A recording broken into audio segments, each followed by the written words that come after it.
సింహాసనాసీనుడా నీకే ఆరాధన, గొర్రె పిల్ల అయిన వాడా నీకే ఆరాధన, సింహాసనాసీనుడా నీకే ఆరాధన, గొర్రె పిల్ల అయిన వాడా నీకే ఆరాధన, నీకే ఆరాధన, నీకే ఆరాధన, నీకే ఆరాధన, నీకే ఆరాధన, సింహాసనాసీనుడా నీకే ఆరాధన, గొర్రె పిల్ల అయిన వాడా నీకే ఆరాధన, ఆశ్రయమైన వాడా సైన్యములకు అధిపతివి, ఆశ్రయమైన వాడా సైన్యములకు అధిపతివి, ఆపత్కాలమందు నమ్మదగు సహాయకుడా, ఆపత్కాలమందు నమ్మదగిన సహాయకుడా నీకే ఆరాధన, నీకే ఆరాధన, నీకే ఆరాధన, నీకే ఆరాధన, సింహాసనాసీనుడా నీకే ఆరాధన, గొర్రె పిల్ల అయిన వాడా నీకే ఆరాధన, ప్రభువు నాతో నిలచి నా పక్షముండి బలపరచెను, ప్రభువు నాతో నిలచి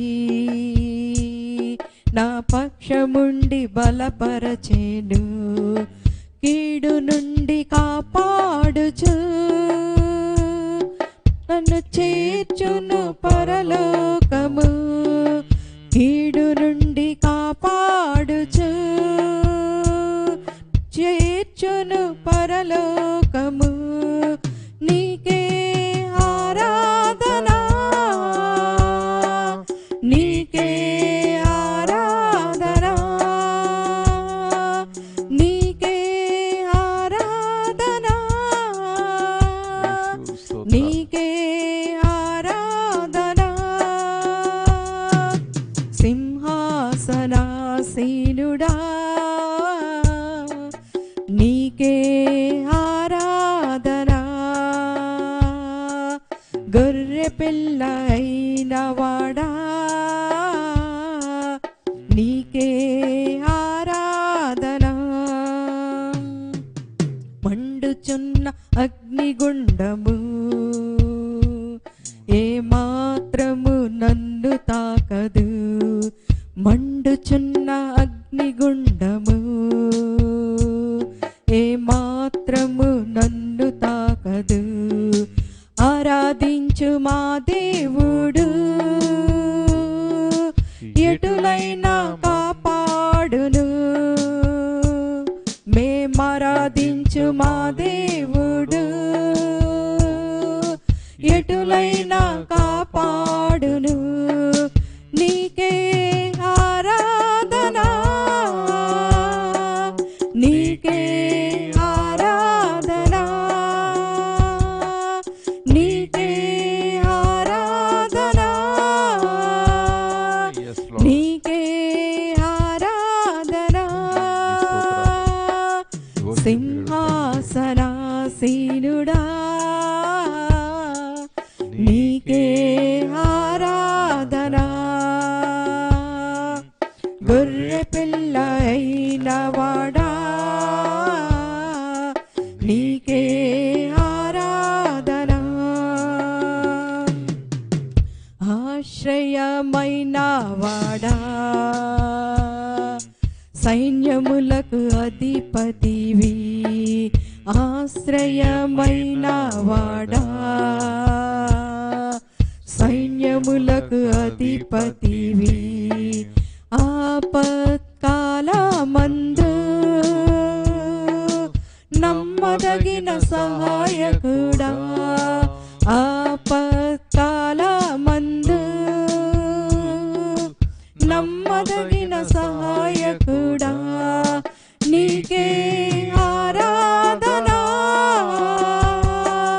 నీకే ఆరాధన. నీకే ఆరాధన. నీకే ఆరాధన. సింహాసనాసీనుడా నీకే ఆరాధన. గొర్రె పిల్ల అయిన వాడా నీకే ఆరాధన. నీకే ఆరాధన. నీకే ఆరాధన. నీకే ఆరాధన. నీకే ఆరాధన. ఆశ్రయమైన వాడా నీకే ఆరాధన. నమ్మదగు సహాయకుడా నీకే ఆరాధన. సింహాసనాసీనుడా నీకే ఆరాధన. గొర్రె పిల్ల అయిన వాడా నీకే ఆరాధన.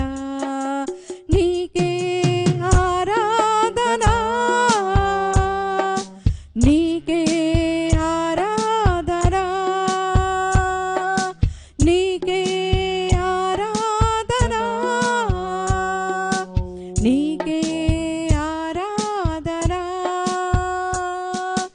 సింహాసనాసీనుడా నీకే ఆరాధన. గొర్రె పిల్ల అయిన వాడా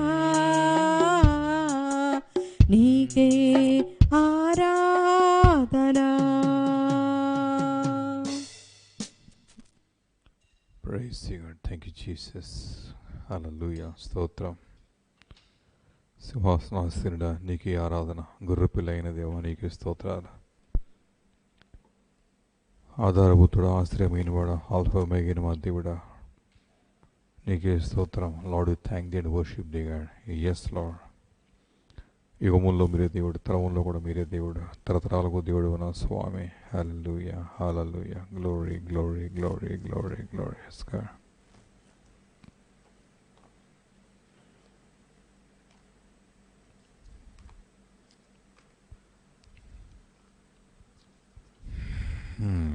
Yes, praise Him. So, I'm again with you. మళ్ళా మీతో పాటు కలిసి ఈ రీతిగా ప్రభువును సేవటానికి ప్రభు నాకు అనుగ్రహించిన ఈ అవకాశం బట్టి ప్రభువును స్తుతిస్తూ ఉన్నాను. And happy to be with you each and every one. ఒక్కొక్కరితో కూడా కలిసి ఈ రీతిగా ప్రార్థన చేసుకోవటం, స్తుతి చెల్లించటము, మీ అనుభవాన్ని నాతో పంచుకుంటూ ఉండగా నా అనుభవాన్ని, వాక్యాన్ని మీతో పంచుకోవడం, ఇట్స్ ఎ జాయ్.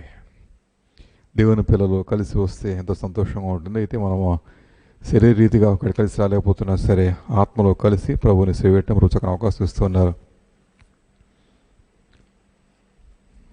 మనతో ఈ రోజున శేఖర్ ఉన్నాడు. తన అనుభవాన్ని మనతో పంచుకొని కోరుతూ ఉన్నాడు. శేఖర్ హైదరాబాద్లో ఐటీ ఫీల్డ్ జాబ్ చేస్తున్నాడు.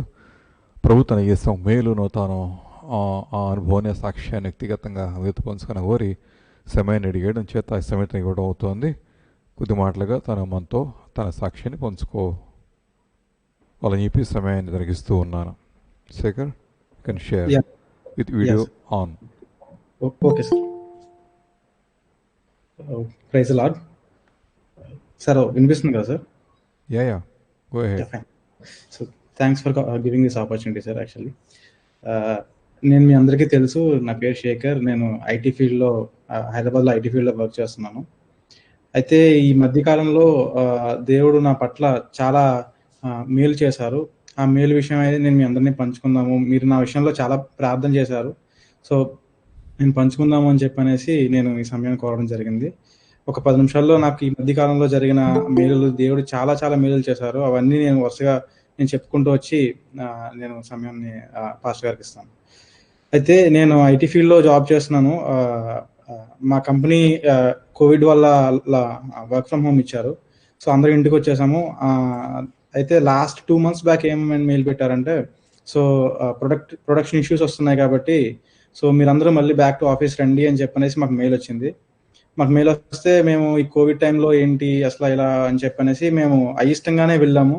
నేను వెళ్ళినప్పుడు కూడా నేను పాస్టర్ గారికి కూడా చెప్పాను, ఇష్టం లేదండి అసలు, అందులోనే హైదరాబాద్ వెళ్ళాలి, హైదరాబాద్ అందులోని నెక్స్ట్ మన అక్కడ ఉండడం కానీ అండ్ ట్రాన్స్పోర్టేషన్ ఇవన్నీ చాలా ప్రాబ్లం అవుతాయి. సో ఈ టైంలో ఇలా వచ్చిందండి, నాకైతే ఇష్టం లేదు అని చెప్పిన పాస్టర్ గారికి కూడా చెప్పాను. అండ్ ఇంట్లో పేరెంట్స్కి కూడా చెప్పి నేను ప్రేయర్ చేయండి అని చెప్పనేసి అడగడం జరిగింది. నేను వెళ్ళడం అయితే చాలా కలవరపడుతూనే వెళ్ళాను. అయితే దేవుడు నాకు ఒకటే మాట మాట్లాడుతూ వస్తున్నారు, విశ్వసించేవాడు కలవరపడడు అని చెప్పనేసి మనకి ఒక వాక్యం మన బైబిల్లో అది చూపిస్తూ దేవుడు ఆ వాక్యం ద్వారా నాతో మాట్లాడుతూ వచ్చారు. సరే నేను హైదరాబాద్ వెళ్ళాను, ఆఫీస్కి జాయిన్ అయ్యాను. 1 week గ్యాప్ ఇచ్చి చేయడం జరిగిందండి. సో ఒక 40% ఎంప్లాయీస్ మాత్రమే ఉన్నాము. ఆ 40% కూడా వాళ్ళు ఏం చేశారంటే, సో బాగా వాళ్ళకి ఎవరైతే కావాలి అని అనుకుంటున్నారో వాళ్ళని మాత్రం ఉంచి రిమైనింగ్ పీపుల్ మొత్తాన్ని లే ఆఫ్ చేశారు. సో సరే ఈ కోవిడ్ టైంలో ఇట్లా ఉండడం ఇది కామన్ అయ్యింది కదా, సరే అని చెప్పనేసి మేము ఒక 40% రిమైనింగ్ ఎంప్లాయీస్ కూడా మేము వర్క్ చేయడం స్టార్ట్ చేసాము.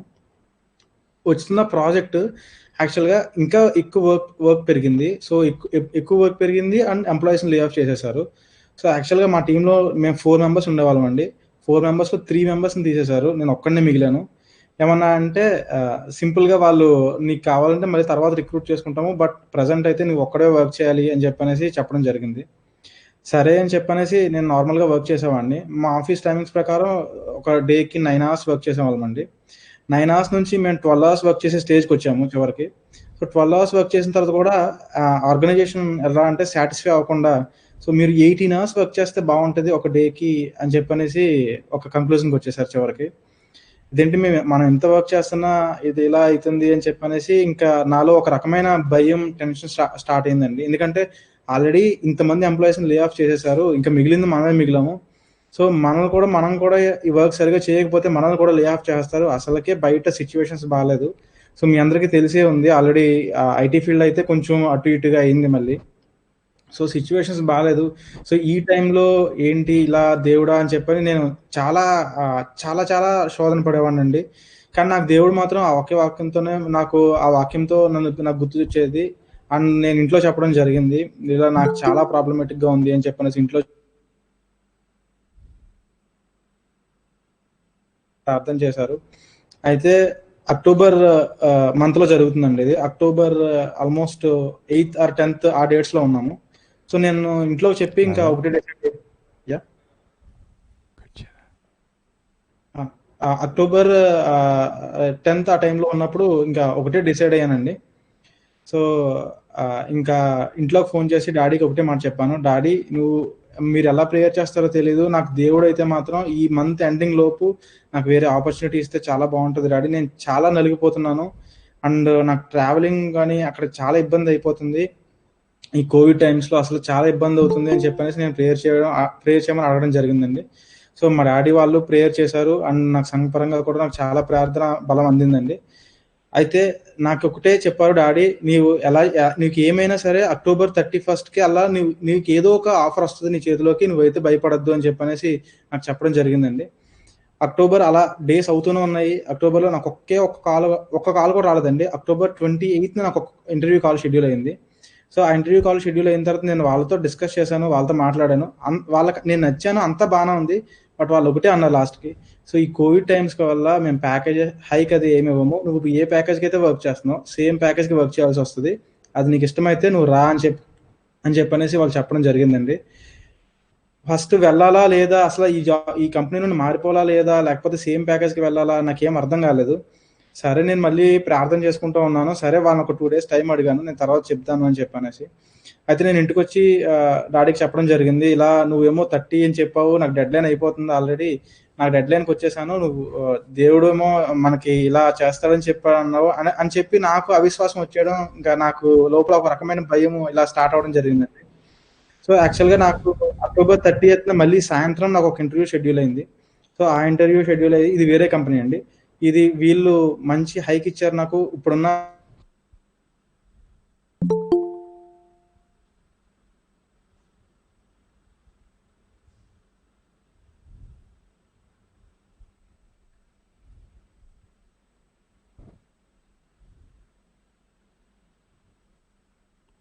ఓకే. శేఖర్ అది.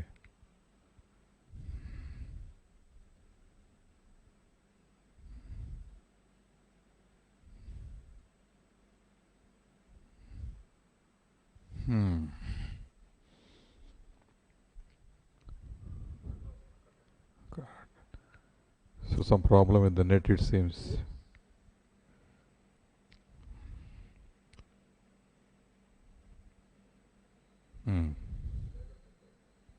Okay.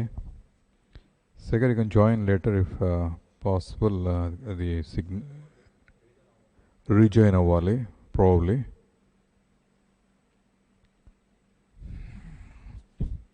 ఆన్లైన్ సర్వీస్లో కొన్ని ఇబ్బందులు వస్తూ ఉంటాయి. Kindly bear with such things. Yeah, you are with us. Okay, go ahead. Yeah. Just network problem sir. Like అలా వాళ్ళైతే నాకు చాలా మంచి ఆఫర్ ఇచ్చారు. దేవుడు నా పట్ల అయితే నిజంగా చాలా చాలా మేలు చేసినట్టు అనిపించిందండి. నేను కొన్ని సార్లు నాకు వాగ్దానం ఉన్నప్పటికీ, వాక్య వాగ్దానం ఉన్నప్పటికీ కూడా నేను కలవరపడిపోతూ ఇంకా స్ట్రెస్ ఫీల్ అయిపోతూ నేను అలానే లొంగిపోతూ ఉండేవాడిని. కానీ దేవుడు నన్ను ఎక్కడ విడిచిపెట్టకుండా ఆయన హస్తంతో నన్ను పట్టుకుని నన్ను వేరే జాబ్‌కి మారేంత వరకు కూడా నాకేం ప్రాబ్లమ్ రాలేదు. అండ్ స్టిల్ ఇప్పటికి నేను ఇంటికి వచ్చేసాను. 2 మంత్స్ నేను ఎవ్రీడే ఆఫీస్‌కి వెళ్ళి వచ్చినప్పటికీ కూడా నాకు కోవిడ్ టైంలో నాకు ఏ విధమైన హెల్త్ ఇష్యూస్ రాలేదండి. సో, నార్మల్ ఫీవర్ కూడా ఎప్పుడు రాలేదు. దేవుడు తన రెక్కల కింద మొత్తం నన్ను కాపాడి నన్ను మళ్ళీ ఇంటికి నన్ను క్షేమంగా తీసుకొచ్చారు. వెళ్ళేటప్పుడు ఎంత కలవరపడితే అయితే వెళ్ళానో వచ్చేటప్పుడు అంత సంతోషంగా వచ్చానండి. సో, నాకు సంఘం నుంచి, దైవజనుల నుంచి మీ అందరి నుండి కూడా నాకు చాలా విధమైన ప్రార్థనా సహకారం అందుతుందండి. సో, అలాగే నేను నా ఫర్దర్ స్టెప్స్‌లో కూడా నేను భక్తిగా ఉంటూ, నేను నిజాయితీగా దేవుని పట్ల నిజాయితీగా ఉంటూ బాగుండాలి అని చెప్పనేసి మీరు ఇంకా ప్రార్థనలో మీరు జ్ఞాపకం చేసుకోమని ఈ చిన్న సాక్ష్యం దేవుని దీవించును గాక. Okay. So may God bless you. Thank you. ప్రభు తప్పకుండా సహాయం చేస్తారు. దీన్ని బట్టి ఆందోళన పడవద్దు, దీన్ని బట్టి కూడా కలవరపడవద్దు. కెరీర్లోను తర్వాత జీవిత విషయాల్లో కూడా కొన్ని ఒత్తిళ్ళు వస్తూ ఉంటాయి, కొన్ని ఇబ్బందులు వస్తూ ఉంటాయి. అయినప్పటికీ కూడా మన దేవుడు గొప్పవాడు, అధిక శక్తి సంపన్నుడు. కాలాలన్నీ కూడా ప్రభుత్వంలో ఉన్నాయి. ఒకవేళ ఆలస్యమైనా సరే ఆయన మాత్రం తప్పకుండా తన కృప చూపించి కార్యం జరిగించుకుంటారు. ఈ లోపల మనం నిబ్రం కలిగి ధైర్యం విడిచిపెట్టకుండా కూడా వాగ్దానాలు జ్ఞాపకం చేసుకుంటూ వాక్యం అమలు వేసుకుంటూ కూడా దేవునిలో స్థిరపడి ముందు కొనసాగుతూ ఉంటే ఆయనే తన చిత్త ప్రకారం మేలు జరిగించుకుంటూ ఉంటారు. ఎందుకంటే రోమాపత్రిక 8వ అధ్యాయంలో పౌలు ఒక మాట వాడతాడు. తన సొంత కుమారుణ్ణి మనకు అనుగ్రహించిన దేవుడు, తన సొంత కుమారుని మన కోసం అనుగ్రహించిన దేవుడు ఆయనతో పాటు సమస్తము మనకెందుకు ఇవ్వడు అనే ప్రశ్న పౌలు సంఘానికి వేస్తాడు. నీకోసం నా కోసం తన సొంత కుమారుని ప్రభువు ఇచ్చేశారు. అది కూడా సిలువకు అప్పగించి వేశారు. అంత సిలువకు అప్పగించిన ఆ దేవుడు, ఆ రక్షకుడు, ఆ ప్రభువాట మన కోసం మన నిమిత్తమై ప్రాణం పెట్టినవాడు మనకి మిగతా అవన్నీ కూడా ఎందుకు అనుగ్రహించడు అనే ప్రశ్న వేస్తాడు. ఎస్, ఆయన అనుగ్రహిస్తాడు. అనుగ్రహింపుడు అనే మాట లేదు. ఆయన అనుగ్రహించలేదు అంటే ఒకవేళ దాని కారణము మనం ఏమైనా అయోగ్యులుగా, అపవిత్రులుగా, అవిశ్వాసంతో ఒకవేళ కొట్టుమిట్టాడుతుండవచ్చేమో, కానీ but surely, certainly and definitely ఆయన he will answer us and he will also stretch out his mighty hand. మన పక్షంగా హస్తం చాచి ఆయన తప్పకుండా కార్యం జరిగించుకుంటారు.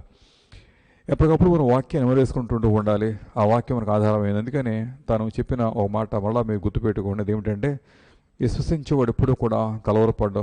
The one who puts his faith in the Lord, ఎప్పుడూ కూడా he will never put to shame. ఆయన సిగ్గుపరచబడడు ఆ వ్యక్తి, అతడు కలవరపడే అవకాశం కూడా వాక్యం అతనికి ఇవ్వదు. అలాంటి విశ్వాసం కొనసాగిన అలా ప్రభు అయిన కాలాల్లో కూడా కార్యం జరిగించుకుంటారు. కానీ దేవునికి ఎప్పుడు కూడా మనం పరిధి పెట్టడం మంచిది కూడా కాదు. ఒకవేళ కొన్నిసార్లు మనం అలా ప్రవర్తించినా అది వేరే అంశం, కానీ బట్ జనరలీ స్పీకింగ్ మాత్రం దేవుని దగ్గర ఎప్పుడు కూడా మన కాలాలు నిర్ణయం చేసి ఇలాగ అవ్వాలి ప్రభా, ఇప్పుడే అవ్వాలి ప్రభా అని చెప్పేసి మనం అంతగా అడగటం భావ్యం కాదేమని చెప్పేసి నాకు అవగాహన, అభిప్రాయం కూడా. తన కాలాల ప్రకారం ప్రభు కార్యం చేసుకు వెళ్ళిపోతూ ఉంటారు. మంచిది యవనస్తులని మీరు అన్ని విషయాలు నమ్మకంగా ఉండండి, యథార్థంగా ఉండండి, ప్రార్థనాపూర్వకంగా ఉండండి. వృత్తిలో కూడా నమ్మకత్వం చూపిస్తూ కూడా ఏం చేయాలో చేస్తూ ఉండండి. దేవుడు మిగతా వాటిలో ఆయన చేయక మానని దేవుడు అయి ఉన్నాడు. ఇంకేమైనా షేరింగ్స్ ఉంటే problem next week you can share. మీ హృదయాల్లో కూడా కొన్ని ఆలోచనలు, మీ అనుభవాలు ఉండవచ్చు. Next week you can take liberty to share your sharings. ఈరోజు ప్రభువునికి ఇచ్చిన వాక్యం from the book of Esther. Esther గ్రంథం నుంచి 8వ అధ్యాయంలో వాక్యం తీసుకుంటున్నాను. From the book of Esther 8th chapter 15th verse. ఎస్తేర్ గ్రంథం 8వ అధ్యాయం 15వ వాక్యం. అప్పుడు మొర్దెకై ఊదా వర్ణము, తెలుపు వర్ణము గల రాజ వస్త్రములు, బంగారు పెద్ద కిరీటమును, అవిసనారతో చేయబడిన ధూమ్ర వర్ణము గల వస్త్రములను ధరించుకొని వాడే రాజ సముఖము నుండి కూడా అతడు బయలుదేరెను. మొర్దెకై ఊదావర్ణపు, తెలుపు వర్ణమును, రాజ వస్త్రములను, పెద్ద కిరీటమును, అవిసనారతో చేయబడిన ధూమ్ర వర్ణముల వస్త్రాలు కూడా ధరించుకొని వాడే రాజ సముఖం నుండి కూడా అతడు బయలుదేరను. అందును బట్టి అందు నిమిత్తమై శూషణ పట్టణం అంతా కూడా మిగిలి ఆనందం కలిగినట్టుగా కూడా మరో మాట అక్కడ కనబడుతూ ఉన్నది. ఎస్తేరు గ్రంథము అద్భుతమైన గ్రంథము. మీకు తెలుసా, ఈ గ్రంథంలో ఎక్కడా కూడా యెహోవా అనే పేరు ఎక్కడ రాయబడి ఉండలేదు.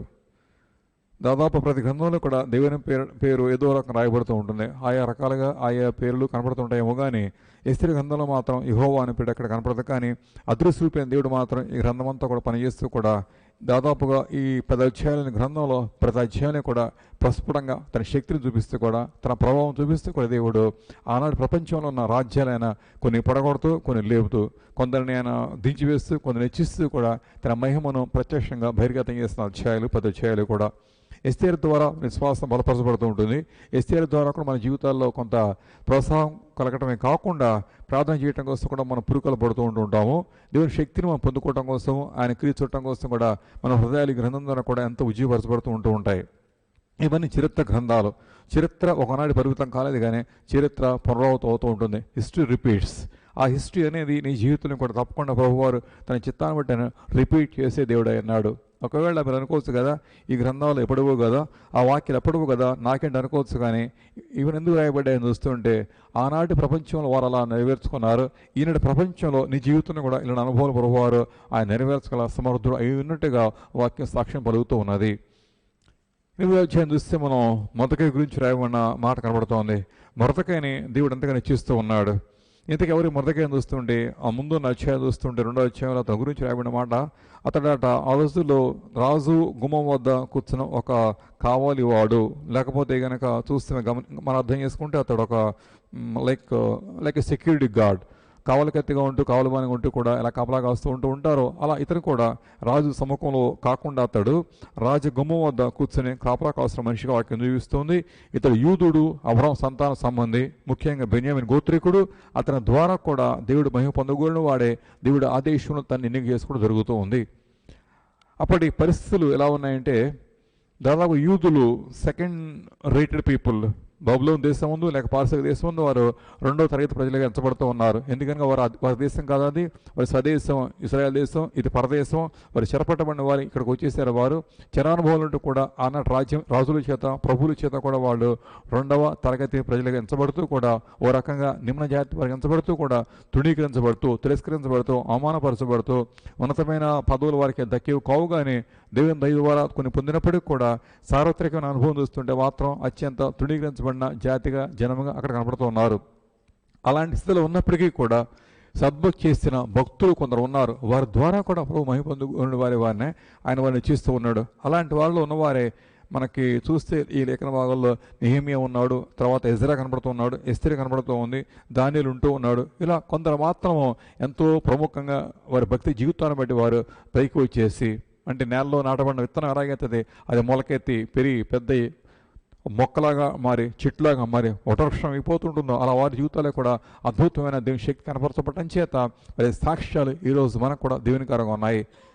దేవుడు నేర్పేది ఒక చక్కని ప్రిన్సిపల్, వెరెవర్ యు ఆర్, నువ్వు ఎక్కడున్నప్పటికీ కూడా, ఒకవేళ నువ్వు చెరలో ఉన్నా, శ్రమలో ఉన్నా, ఇబ్బందుల్లో ఉన్నా, లేక దేశంలో ఉన్నా, లేక ప్రజల మధ్య కాకుండా వేరే జనపడి కూడా సద్భక్తి చేస్తూ ఉంటే దేవుడు తప్పకుండా దృష్టించి నీ జీవితాన్ని ఆ ప్రాంతంలో, ఆ ప్రజల మధ్య, ఆ ఇబ్బందుల్లో, ఆ సమస్యల మధ్య కూడా దేవుడు నన్ను కూడా గానంగా నిలబెట్టి మన ద్వారా కూడా ఆయన తన మహిమ కోరుతూ ఉన్నాడు. ఈనాడు దేవునికి ఓ వ్యక్తి కావాలి, తను తాను రుజువు చేసుకోవడం కోసం, తనను తాను మహిమపరచుకోవడం కోసం, తన ఔన్నత్యాన్ని లోకం ప్రత్యక్ష చూడటం కోసం కూడా ఒక వ్యక్తి కావాలి. ఈ రాత్రి ఒకవేళ ఆ వ్యక్తి నీవైతే కనుక నువ్వు చాలా ధన్యుడివే. దేవుని ఎన్నిక ఒకనాటి పరిమితం కాలేదు, దేవుని ఏర్పాటు ఒకనాటికి అది ఆగిపోలేదు, కానీ ఆయన ఎన్నిక ఏర్పాటు ప్రపంచాంతా విస్తరిస్తూనే ఉంది. ఆ ఎన్నికలు, ఆ ఏర్పాటు ఒకవేళ నువ్వు అడుగుపెట్టగలిగితే కనుక నువ్వు చాలా ధన్యుడివే. నేను చదువుకున్న ఒక సాక్ష్యం వాక్యానికి వెళ్ళే ముందుగా ఒక బుక్ చదివాను నేను, ఎముకల్లో అగ్ని అనే పుస్తకం. ఒకవేళ అవకాశం ఉంటుందని మీరు కొని చదువుకోండి, ఫైర్ ఇన్ ద బోన్స్ అని చెప్పేసి. అది బెన్సన్ ఇడహాసో అనే వ్యక్తి గురించిన సాక్ష్యం. అది ఇడహాసో అనబడి ఈ వ్యక్తి తన తల్లికి పుట్టినవాడు.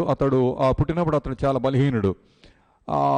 తండ్రి కూడా ఇతని పుట్టుకను గురించి చాలా ఆందోళన పడుతూ ఉన్నాడు. ఎందుకోసం అంటే ఇతను పుట్టినప్పుడు బలహీనుడు, దుర్బలత్వం చేత పుట్టడం చేత ఇతను చూసి ఆ తండ్రి అంటూ ఉండేవాడు కదా తల్లిని, అతని త్రోసేమని చెప్పేసి అంటూ ఉండేవాడు, అంటే బయట పడేసామని చెప్పేసి అనేవాడు.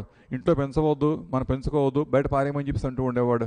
ఆ తల్లి ఈ బిడ్డకి బలహీనత చేసి చాలా ఆందోళన పడుతూ ఉండేది. కానీ భర్త చెప్పిన మాట మాత్రం వినకుండా ఇంట పెంచుకుంటూ ఉండేది. చివరికి ఈ చిన్న బిడ్డ బట్టి ఆ తండ్రికి ఈ తల్లికి ఆ కుటుంబంలో కలహాలు కూడా ఇచ్చేసినాయి.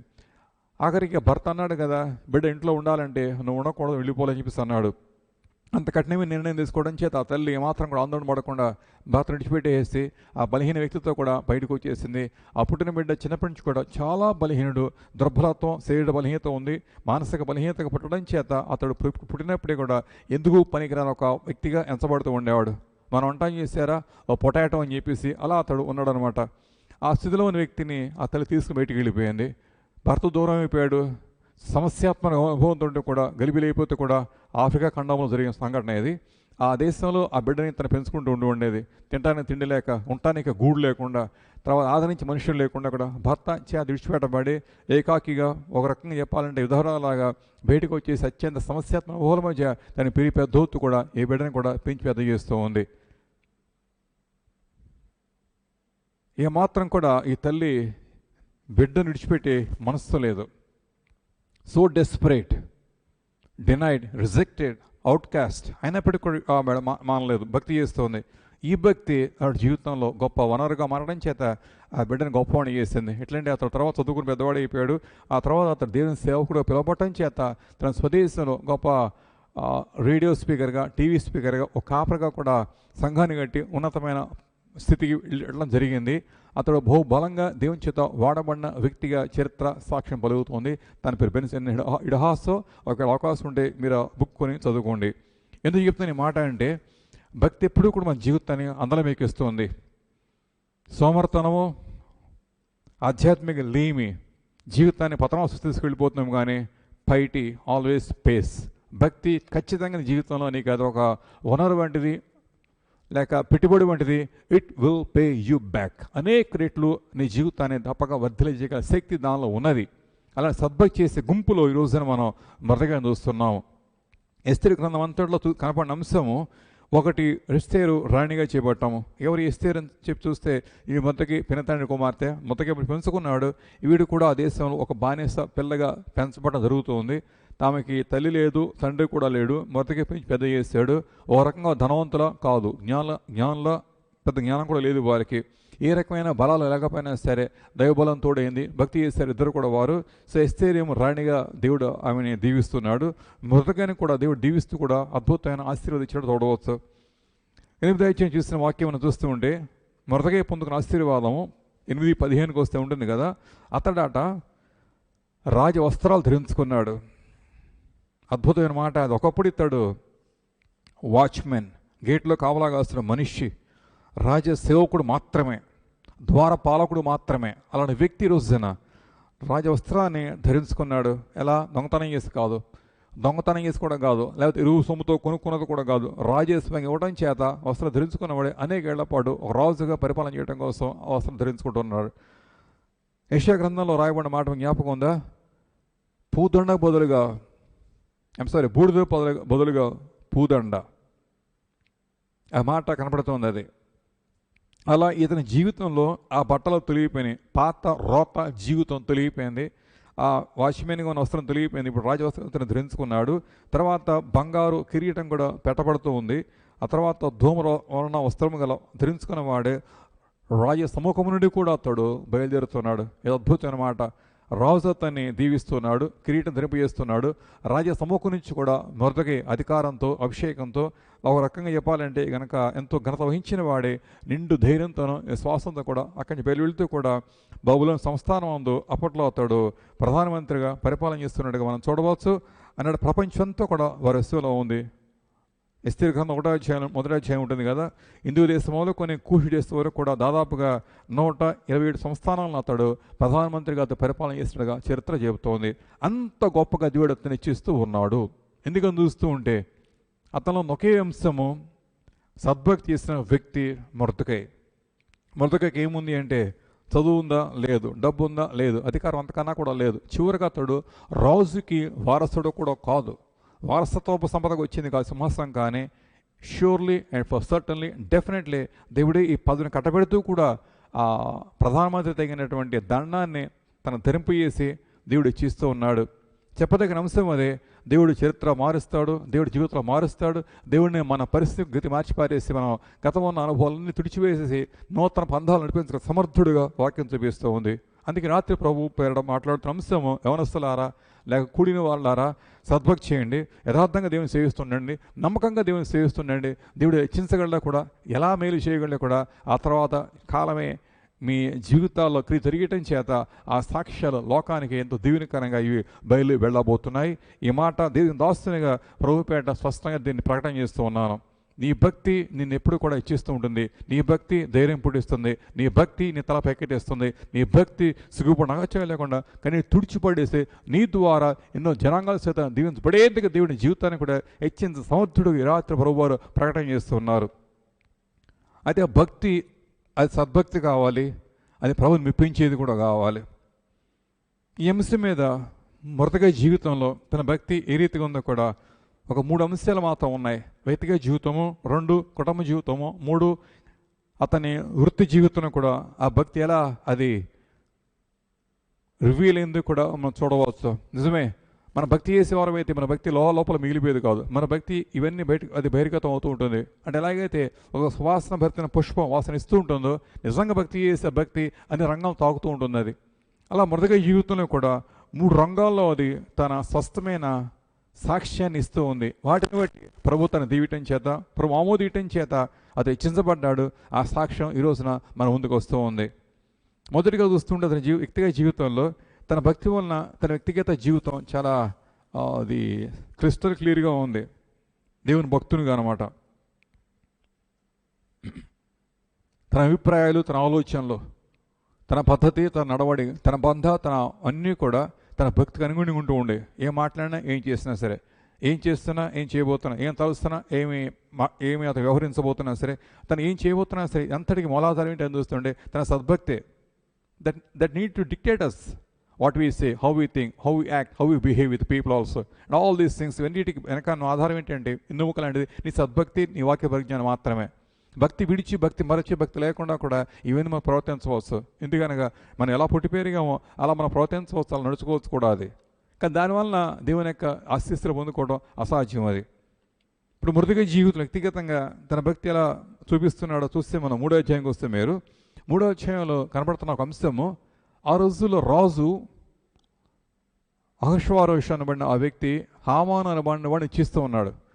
ఈ హామాను అమాలేకుడు హెచ్చించబడ్డాడు. ఎందుకు హెచ్చించబడ్డాడు మనకు తెలియదు, కానీ హెచ్చించబడ్డాడు. తాను అంటే ప్రధానమంత్రి చేయబడ్డాడు. ప్రధానమంత్రి అయిన తర్వాత హామాను అతడు అసహ్యంతో గర్వంతో ప్రవర్తిస్తున్న ఘడియల్లో రాజు కూడా ఏమన్నాడంటే, ప్రజలందరూ వచ్చేసి ఈ హామాను ఎదుట సాష్టాంగ పడి నమస్కారం చేయాలి, మొక్కాలని చెప్పిస్తున్నాడు. అహష్వారోషు చాలా ఉద్రేకభరితమైన వ్యక్తి, చాలా ఉద్రేకంతో ప్రవర్తిస్తుంటూ ఉండేవాడు. ఆలోచన తక్కువ, జ్ఞానం తక్కువగా మనం చూడవచ్చు. అందుకనే అతడు రాణి వష్టిని కూడా అతడు అజ్ఞానంగా మాట్లాడి ఆమెను తీసిపడేసి ఎస్తేరుగా చోటిస్తున్నాడు. ఇప్పుడేమో హామాన్ని హెచ్చించి ప్రజల మధ్య అతడు ప్రకటన చేస్తాడు. ప్రకటన ప్రకారం ప్రతివాడు వచ్చేసి హామానికి మొక్కి నమస్కారం చేయాలి. ఇలా చట్టం పుట్టిన తర్వాత ప్రజలందరూ వచ్చేసి హామాన్ యొక్క దయ కోసం, హామాన్ యొక్క ప్రాపకం కోసం, హామాన్ యొక్క అతని ద్వారా రాబోతున్న మేలు కోసం కూడా వారు రాజీ పడిపోయిన వారే హామానికి మొక్కి నమస్కారం చేస్తూ ఉన్నారు. అది వారికి అలవాటు అయిపోయింది. కానీ మొదటికే మాత్రం ఈ విషయంలో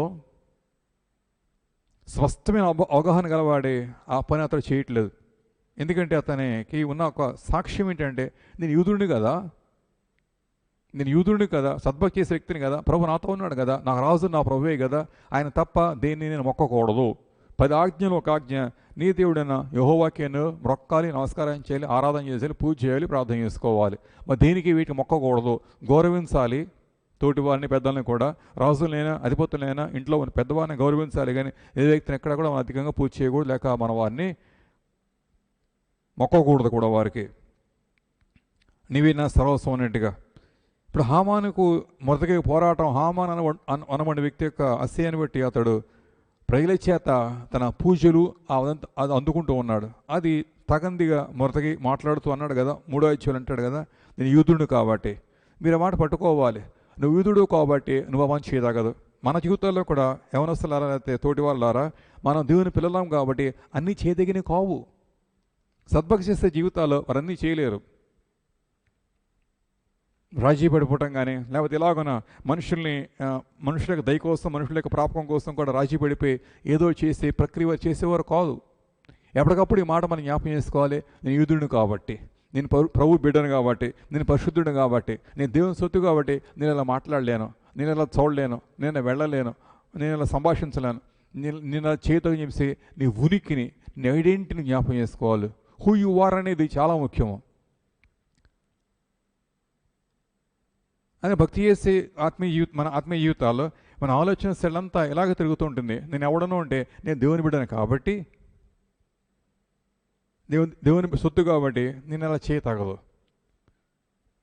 అందుకని కొరింథీ పత్రిక 6వ అధ్యాయంలో 10వ అధ్యాయంలో కూడా పౌలు అంటాడు కదా, దేవుని పిల్లలమైన మనకు అన్నీ కూడా చేయతగినవి కావు.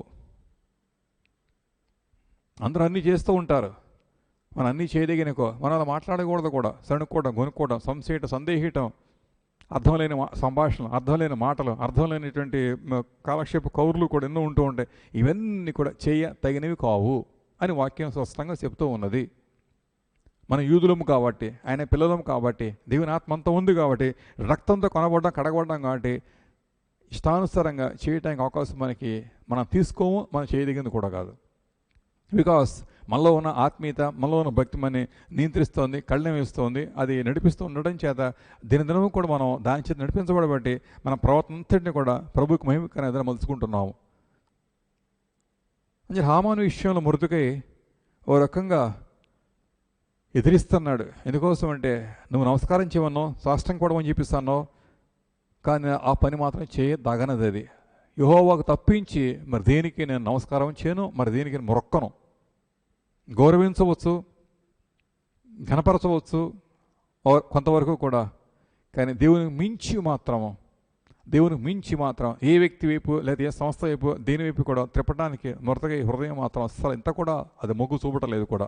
అంత రోషంగా అతను దేవుని సేవిస్తున్న వ్యక్తి అవటం చేత అతని జీవితాన్ని దేవుడు ఒక రకంగా కోరుకున్నాడు.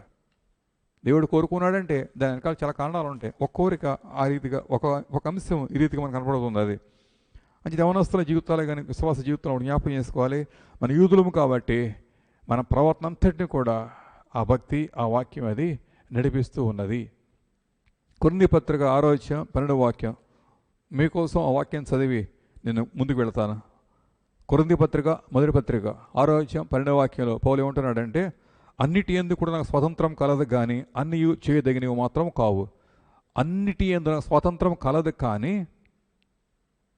అన్నీ చేయదగినవి కావు. ఎందుకు అనగా నీ చుట్టూ లోకం ఉంది, నీ చుట్టూ ఎంతమంది చూస్తూ గమనిస్తూ ఉన్నారు.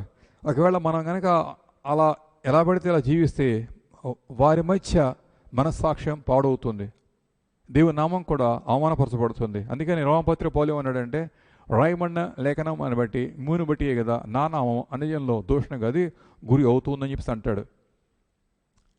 అందుకే మన గమనిక మన యూదులము కాబట్టి, ప్రభు కోసం ఉన్నాము కాబట్టి అన్నీ కూడా చేయదగినవి మాత్రము కావు. లోకం మనం చూస్తూ ఉంది. Let nobody despise you. ఏ వ్యక్తి కూడా నేను నీ ప్రవర్తన బట్టి తృణీకరించకుండా చూసుకోవాల్సిన ఆవశ్యకత నీకు ఉన్నది. 10వ అధ్యాయం చూస్తే ఇదే గ్రంథంలో కూడా 23లో కూడా అదే మాట రిపీట్ చేస్తాడు పౌలు. మళ్ళా అన్ని విషయాల ఎందుకు కూడా నా స్వతంత్రం కలదు కానీ అన్నీ కూడా చేయదగినవి మాత్రము కావు అంటాడు.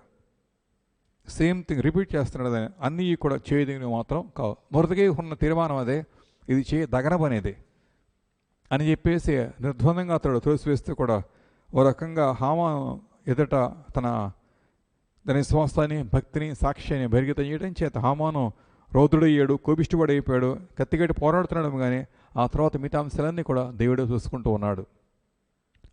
అందుకని అతని జీవితంలో మనం చూడదగిన 3 అంశాలు. ఒక అంశం చూస్తుంటే తన భక్తి, తన వ్యక్తిగతమైన ప్రవర్తనని, జీవితాన్ని కూడా చక్కగా అది మలచబడుతూ ఉంది. ఆ ప్రకారం అతడు నడుచుకుంటూ ఉన్నాడు. సో వ్యక్తిగత జీవితాల్లో పర్సనల్ లైఫ్, ఐడెంటిటీ చాలా ముఖ్యం. దేవుళ్ళు ఎవరు జ్ఞాపకం చేసుకుంటూ కూడా మన వ్యక్తిగత అనుభవాన్ని ఈ వాక్యంతో, ఈ ప్రార్థనతో, ఈ సద్భక్తి ముడిపెట్టేసుకుని మళ్ళీ అలా నడుచుకుంటూ ఉంటే చాలా శ్రేయస్కరంగా ఉంటుంది. ఉదాహరణగా లోకరీతిగా చూస్తుంటే కొందరు వస్త్రధారణ కూడా లోకానికి చెడసాక్ష్యం పలుకుతుంది. దేవుని పిల్లలైన మనం ఎలా వస్త్రం ధరించుకోవాలో అలా వస్త్రం ధరించుకోవాలి. అక్కడ వస్త్రధారణ కూడా నీ చుట్టూ ఉన్నవారిని మనస్సాక్షిని పాడు చేసేట్టుగా ఉంటే అదే సాక్ష్యం నీకు అవుతుంది. అది కూడా జ్ఞాపకం చేసుకోవాలి. స్వతంత్రం నీకు ఉంది, స్వేచ్ఛ నీకు ఉంది. You can have what ever you want. But at the same time నీ వస్త్రధారణ బట్టి నీ చుట్టూ ఉన్నవారి మనస్సాక్షి కల్మషం అవుతుందంటే అది వారి బలహీనతాన్ని కుట్టిపడేస్తే ముందుకు వెళ్ళిపోవచ్చు. 1, 2 అలా ఎందుకు చుట్టి వాళ్ళని చెప్పేసి నిన్ను సరి చేసుకుని అలా వారి మనస్సాక్షి పాడవకుండా కూడా మరో రీతిగా కూడా నిన్ను మలుచుకోవచ్చు. స్వేచ్ఛ నీకు ఉంది. You can go in anyway. అంతేకాదు అట్టి వస్త్రధారణ బట్టి పరముందున దేవునికి మహిమ కలుగుతుందా, లేక నీ మానసిక తృప్తి కోసం, మానసిక ఉల్లాసం కోసం అలా చేస్తున్నావు కూడా నువ్వు చూసుకోవచ్చు. Lot of things are there. Practical issues చూస్తూ ఉంటే మన జీవితంలో ఎన్నో మనం పరిశీలన చేసుకోవచ్చు. అడుగడుగు క్షణక్షణము ప్రతి విషయాన్ని కూడా చూసుకుంటూ కూడా యూదుడిని కాదా, నేను దేవుని బిడ్డను కాదా అని చెప్పి ఆ ఐడెంటిటీని కాపాడుకోవడం కోసం how we need to behave అనేది మాత్రం we need to learn from God's scriptures alone. భారతదేశ పౌరుడికి ఒక చట్టం ఉంది. ఆ ప్రకారం చేస్తేనే భారతదేశ పౌరుడికి మనం ఎంచబడతాం, స్వేచ్ఛ అనుకుంటుంది. లేకపోతే ఇక మాత్రం తేడా పడినా సరే చెడవ పడిపోతాం మనం. అలా దేవుని పిల్లలకి ఐడెంటిటీని వాక్య పరిజ్ఞానం మేరకు నడిపించుకుంటూ ఉంటే కనుక నడుస్తూ ఉంటే అది ఎంతో ప్రభువుకు మహిమకరంగా ఉంటుంది. సో మరొక జీవితంలో ఇంత ఘనత కారణం ఏంటని చూస్తుంటే వ్యక్తిగతంగా తన జీవితంలో ఎంత చక్కగా ఉన్నాడో మనం చూడవలసింది మొదటి అంశం అది. రెండో చూస్తుంటే తర్వాత తన కుటుంబ జీవితాన్ని కూడా చాలా బాగా నడిపించుకున్నాడు. అంటే మీరు అడగవచ్చు, వెంటనే ప్రశ్న వేయవచ్చు, మొదటికి భార్య లేదు అని చెప్పేస్తే. నిజమే, మొదటికి భార్య లేదు, కానీ మొదటికి కుటుంబం ఉంది. ఎందుకంటే అతడట తన పినతండ్రి కుమార్తె అయిన హదస్స లేక ఎస్తేర్ని అతను పెంచుకున్నాడు. మొదటికి పినతండ్రి ఒకడు ఉన్నాడు, అతను చనిపోయాడు. అతని కుటుంబం ఉంది, భార్య కూడా ఉంది. ఆ పినతండ్రి వాళ్ళు చనిపోయారు. హదస్స తల్లి తండ్రి లేని బిడ్డ అవడం చేత ఇతడు తెచ్చి పెంచుకున్నాడు.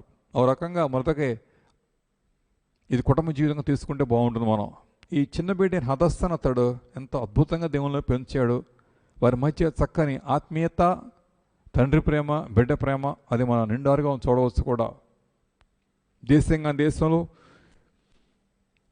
అన్ని జనుల మధ్య అతడు ఎంతో క్రమంగా తన జీవితం కట్టుకుంటూ కూడా తన జీవితం ఆ బిడ్డ మీద గొప్ప ప్రభావం చూపుతుండగా హతస్థైనబడిన ఎస్తేరు కూడా సద్భక్తి చేస్తూ విశ్వాసంలో ప్రార్థనలు పెరుగుతూ కూడా ఎంతో క్రమశిక్షణ కలిగిన బిడ్డగా దేవుని పెరగడం చేత దేవుడు కూడా తర్వాత ఆమెను ఇచ్చిస్తూ కూడా ఆమె విశ్వాస భక్తిని బట్టి రాణిగా చేస్తున్నాడు.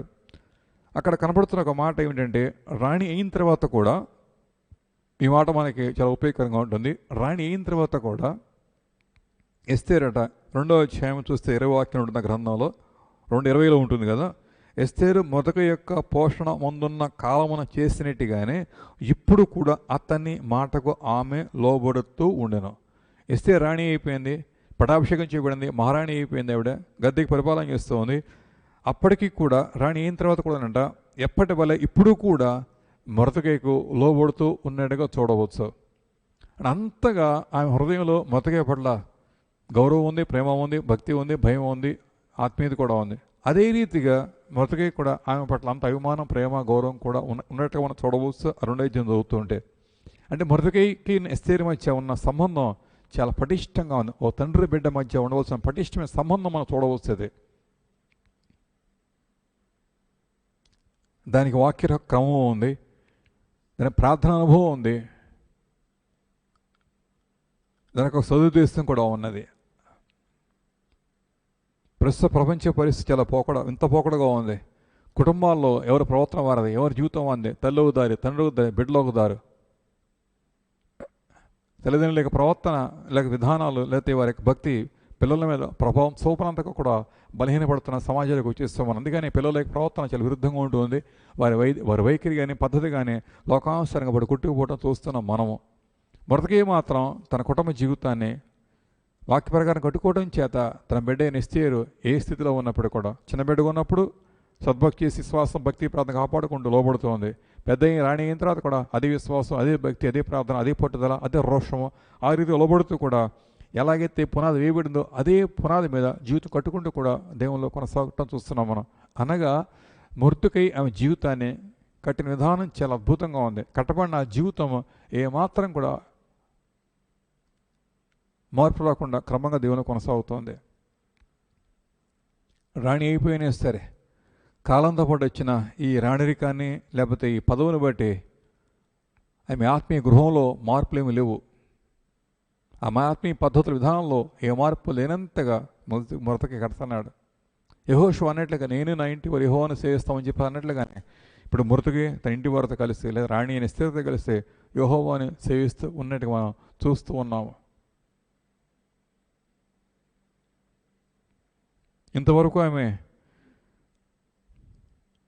ఒక వాచ్మెన్ కుమార్తెగా పెరిగి పెద్దయింది ఆ దేశంలో. ఒకేసారి రాణి అయిపోయిన తర్వాత ఇంత అభివృద్ధిని బట్టి లేకపోతే ఇంత ఆధిక్యత బట్టి వెర్రి ప్రవర్తనకు వెళ్ళే ప్రమాదం ఎంతైనా ఉంది. ఎస్తేరుకి సంపదలు చుట్టూ పోగొట్టుని, పనివారి చుట్టూ పోగొట్టున్న అధికారం వచ్చేసింది కదా. దీన్ని బట్టి ఎస్తేరు ప్రవర్తన విపరీతమైన పైత్యంగా, చెడుతనంగా మారే ప్రమాదం ఉంది. ఎందుకని సొలొమోను అలా పాడైపోయాడు. It may happen in a life also, but no not. ఎన్ని కలిగినా సరే ఎస్తేరు వాటిని వాకిట పెట్టేసి, ఇంట వాకిట బయట పెట్టినట్టు పెట్టేసి తను మాత్రం దేవుని సేవిస్తే కూడా తన తండ్రికి ఇచ్చిన స్థానాన్ని తన తండ్రికి ఇస్తూ, భర్తకి ఇచ్చే స్థానం భర్తకి ఇస్తూ కూడా దేవునిలో చక్కగా కొనసాగుతున్న అలాగున జీవితాన్ని మొరతగా కట్టుకున్నాడు.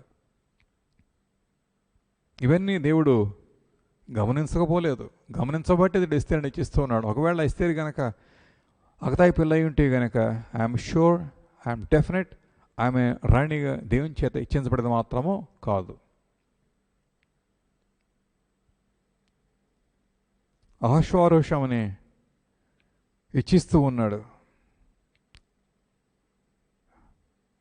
ఆ మందాన్ని బట్టి కాదు, ఆమె సౌందర్యాన్ని బట్టి కాదు, దేవుడు ఆమెను ఇచ్చేయటం చేత రాజు ఆమెను హెచ్చిస్తూ ఉన్నాడు. రాజు దయ ఆమె మీద రావటం చేత హెచ్చించబడుతూ ఉన్నది. దేవుడు హెచ్చించదలిచిన మనిషిని దేవుడు ముందుగానే చూసుకుంటారు. ఎస్తేరు జీవితం అంత అద్భుతంగా మృతగై చేత కట్టబడింది. సో మృతగై జీవితం రెండో చూస్తుంటే తన కుటుంబ జీవితం కూడా చాలా పటిష్టంగా తను కట్టుకున్నాడు. విశ్వాసులారా, యవనస్తులారా, కుటుంబాలకు చోటు ఇవ్వండి, కుటుంబం కోసమైన కేటాయించండి. ప్రార్థనాపరంగా ఉంటూ కూడా ఎలా దేవుని సేవిస్తూ ఉండాలో, విలువలు ఎలా కాపాడుకోవాలో, తండ్రి స్థానం ఏంటో, తల్లి స్థానం ఏంటో, బిడ్డ స్థానం ఏంటో, భర్త స్థానం ఏంటో, భార్య స్థానం ఏంటో కూడా ఎవరి స్థానం ఏంటో విలువలు కాపాడుకుంటూ కూడా కుటుంబాల్లో పటిష్టం కట్టుకున్నట్లయితే కనుక ఆ కుటుంబాల్లో దేవుని మహిమ తప్పకుండా కూడా దిగి వస్తుంది.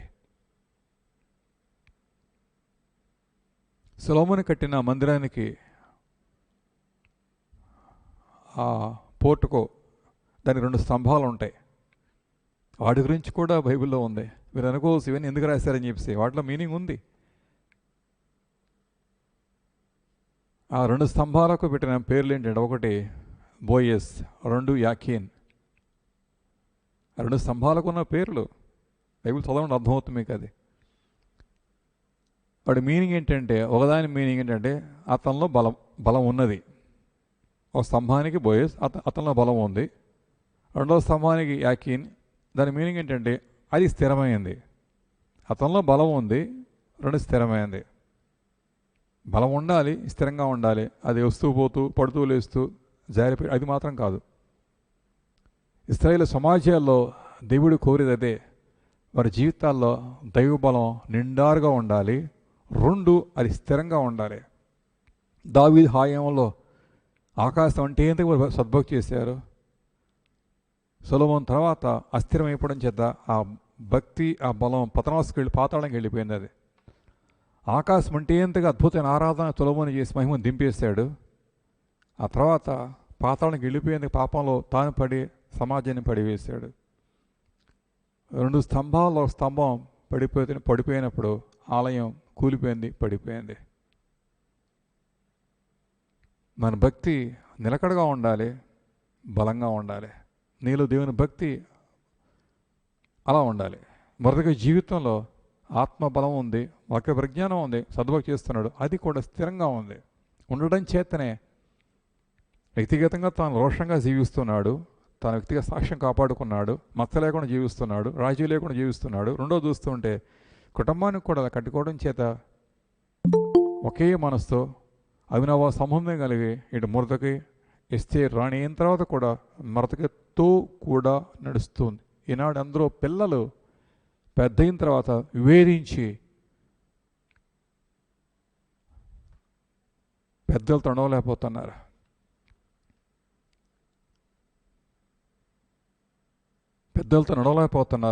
కానీ ఎస్తేరు మాత్రం మొర్దెకైతో నడుస్తూ ఉంది. అందుకే దేవుడు కోరుకున్నాడు. రాణి అయిన ఎస్తేరు తన భర్త అహిష్వారుషుతో నడవచ్చు, కానీ అహిష్వారుషు మాత్రం ఆత్మ సంబంధి కాదు, దేవుని దాసుడు కూడా కాదు. అందుకే రాణి Esther she chose to walk with the Lord and with her father Mordecai. అందుకని ఎస్తేరు తన భర్త కాక ప్రభువుని మొర్దెకైని తండ్రిని కోరుకుని వారితో నడుస్తూ ఉంది. నడవబట్టి ఈ లేఖనాలు ఉంది. ఈ లేఖనాలు మన కళ్ళ ముందు కూడా రాయబడి మన కోసం పెట్టబడ్డాయి. కుటుంబాల్లో ఇటువంటి ఐక్యత, ప్రార్థనా జీవితం కలిగి ఒక్క మనసు నడుస్తూ ఉండండి. దేవుడి కుటుంబాల ద్వారా అక్కడ చరిత్ర మళ్ళా తప్పకుండా పునరావృతం చేసుకుంటాడు. సో ఒకటి వ్యక్తిగత జీవితము, 2 కుటుంబ జీవితం. చివరగా క్లుప్తంగా చెప్పదగిన అంశం 3 చూస్తుంటే వృత్తిపరంగా అతడు చాలా నమ్మకంగా చేస్తూ ఉండేవాడు. ద్వారపాలకుడే కానీ, పనివాడే కానీ, కాపలాగున్న మనిషే కానీ నా స్థితి ఇంతే కదా అని చెప్పేసి సణుక్కుంటూ కూర్చోలేస్తాను. ఎందుకనగా అతడు ద్వారం వద్ద కాపలాగా వస్తున్నప్పుడు ఓ రోజున రాజు మీద 2 వ్యక్తులు కుట్రబాన్ని రాజును చంపదూస్తూ ఉంటే ఈ సంగతి తిరిగిన వాడే అతడు అత్యంత నమ్మకత్వం చేత ఈ సంగతి తెలియజేసి పైవారికి రాజు చంపబడకుండా, హత్య చేయబడకుండా కూడా రాజును తాను కాపాడుకుంటాడు. ఈ సంగతి అదే తెలియజేస్తున్నాడు. రాజు కాపాడబడ్డాడు. చిన్న సంగతి అనుకోవద్దు మీరు. ఈ సంగతి బట్టి అతడట రాజు ఎదుట గుర్తింపు పొందిన వాడే, రాజు గారి దృష్టిలో పడతాడు. ఆ తర్వాత ఈ అంశాన్ని బట్టి, తన నమ్మకత్వాన్ని బట్టి రిపీట్ అగైన్, ఈ నమ్మకత్వాన్ని బట్టి రాజు కూడా అతన్ని విషయంలో ఆసక్తి చూపించి తన రాజ్యపు అధికారాన్ని కూడా ఉంగరాన్ని కూడా మొర్దెకైకి కట్టబెడతాడు. మొర్దెకై ద్వారపాలకుడు ఉన్నప్పుడు చిన్న విషయంలో నమ్మకంగా జీవించాడు. ఎవరో రాజు చంపబోతూ ఉంటే అది గమనించి, అది కనిపెట్టి శ్రద్ధ కలిగి ఈ అంశాన్ని పైవారికి తెలియజెప్తాడు. ఎందుకోసం అంటే ఒకవేళ తను తెలియజెప్తే తనకు కూడా ఇబ్బంది అవకాశం ఉంది. అది కొన్నిసార్లు మన వృత్తుల్లో, మన కుటుంబ వ్యాపారాల్లో నమ్మకంగా ఉంటే మనకు కొంచెం ఇబ్బందులు వస్తాయి. టైమ్స్ మే లూస్ సంథింగ్, కొన్నిసార్లు మన ఉద్యోగం పోవచ్చు, ఆర్థికంగా దెబ్బ కొట్టవచ్చు, మనకున్నటువంటి కొన్ని ఆధిక్యత కొన్ని పోయే ప్రమాదం కూడా ఉంది. But faithfulness is much more than all these things. Faithful people shall be rewarded. So మొదటికి నమ్మకత్వాన్ని బట్టి ఈ సంగతి తెలియజేస్తున్నాడు. ఏదేమైనా పర్వాలేదు అన్నట్లుగా రాజుగారి దృష్టిలోకి వెళ్ళిపోయింది. ఇప్పుడు రాజుగారి దృష్టిలో మొదటికై పడ్డాడు. ఆ తర్వాత జరిగిన అంశాలు బట్టి రాజ్యం వరకు అప్పగించాలని చెప్పేసి అన్నప్పుడు చూస్తూ ఉంటే రాజుగారికి మొదటికై కనపడ్డాడు. చేసిన పని చిన్నదే, ఓ సత్క్రియ, ఓ నమ్మకత్వంతో కూడిన పని. ఇంత చిన్న పని, ఇంత చిన్న అంశం అంత గొప్ప పదవికి దారితీస్తుందని చెప్పేసి మొదటిగా ఏనాడు కూడా అలా ఊహించున్నాడు. నీ వృత్తిలో, నీ వ్యాపారంలో, చేస్తున్న పనుల్లో, నీ ఆర్థిక విధానంలో కూడా నమ్మకంగా ఉన్నప్పుడు ఈ చిన్న చిన్న అంశాలే నేను ఇటు తీసుకెళ్ళగలవు కూడా ఇప్పుడు నీకు అర్థం కాదు, కానీ తర్వాత కాలగమనంలో అవన్నీ నువ్వే చూడబోతున్నావు. The little things they matter a lot to the Lord. చిన్న అంశాలే దేవుడికి చాలా లెక్క. అందుకని అన్నారు కదా, మిక్కిలి కొంచెంలో నమ్మకంగా ఉండేవాడు అనేక విషయాలు కూడా నమ్మకంగా అతడు ఉంటాడు. ద లిటిల్ థింగ్స్ ఇదే కదా అనుకోదు మీరు.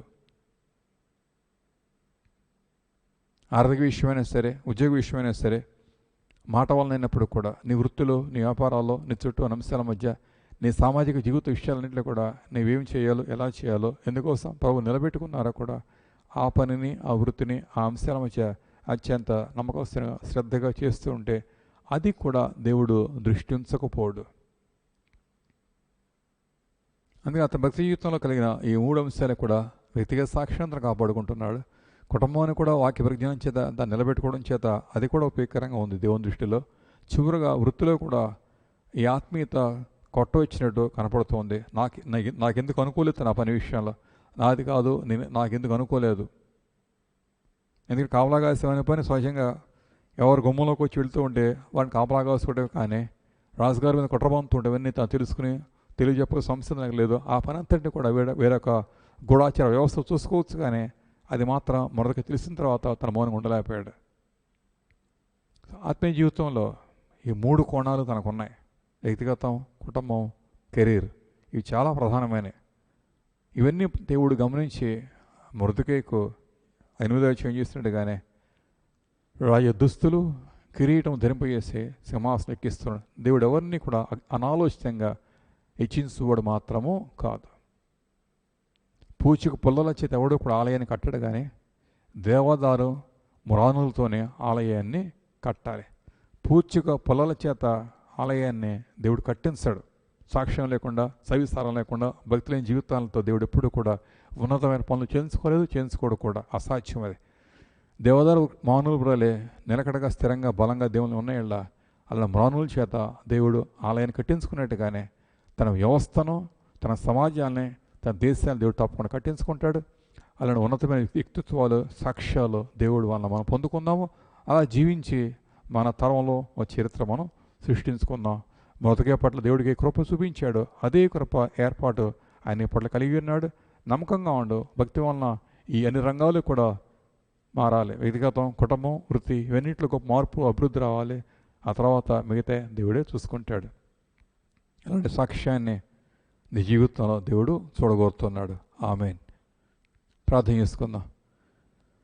పరమ తండ్రి, నీ పరిశుద్ధ సన్నిధిని రాత్రి మరోసారి వాక్యం ధ్యానం చేస్తున్నాము.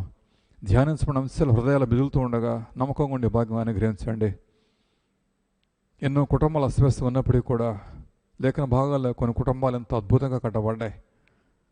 మాదిరికరంగా ఉన్న మొదటికే కుటుంబాన్ని మీరు మా ముందు ఉంచారు మా తండ్రి. తను ఎలా తన కుమార్తెను పెంచి పెద్ద చేసి దేవుని స్థిరపరుస్తున్నాడు. ఎస్తేర్ ఎంత అభివృద్ధి పొందుకుందో, ఎంత ఉబ్బుడిగా జీవిస్తూ చూస్తామో నా తండ్రి. అలాంటి అనుభవాన్ని మా కుటుంబాలకు కూడా అనుగ్రహించండి.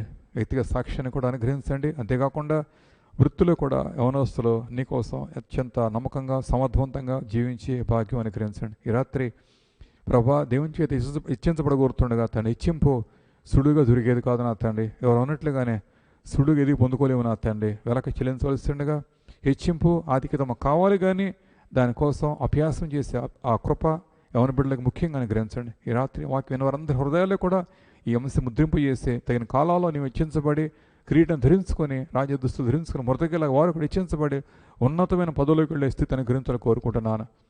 సంఘం ఆశ్రయించి మహిమ పొందండి. సేకరణ కూడా జ్ఞాపకం చేసుకోండి. వృత్తిలో తోడుగా ఉండండి. నమ్మకంగా ఉండకు సహాయం చేసి మహిమ పొందండి. చక్కని అభివృద్ధిని ఇంకా ఇవ్వాలని కోరుకుంటూ మహిమ పొందమని ఈ రాత్రి ఈ సంఘానికి అప్పగించుకుంటూ క్రీస్తు నామమున ప్రార్థిస్తున్నాను తండ్రి. ఆమేన్. తండ్రి, కుమార, పరిశుద్ధాత్మిక నిండు కృపా ప్రేమ సమాధానాలు సంఘమైన మనకి ఇప్పుడు ఎల్లప్పుడూ కూడా తోడే నడిపించనుగాక. Amen. Amen. God bless you. Next Sunday ఉదయం ఆరాధన మన 10:30కి ఉంటుంది. లైవ్ ఆరాధనతో పాటు సంఘంలో కూడా ఆరాధన మనం ఆరంభించాము. మీకు తెలిసిందే. ఈరోజు కొద్దిమంది కలిసి ఆరాధన చేస్తాం. చక్కగా ప్రభువుని కృప చూపించారు. దేవుని చిత్తమైతే మళ్ళీ నెక్స్ట్ వీక్ కంటిన్యూ అవుతాం. అవకాశం ఉన్నవారు మీకున్న వీలు బట్టి ఆ షరతులు ఉన్నాయి కొన్ని, ఆ ప్రకారం అనుసరిస్తే కూడా వచ్చి ఆరాధన పొందవచ్చు. ఈవినింగ్ కూడా లైవ్ ఆరాధన మళ్ళీ నెక్స్ట్ వీక్ మనకు ఉంటుంది. God bless you.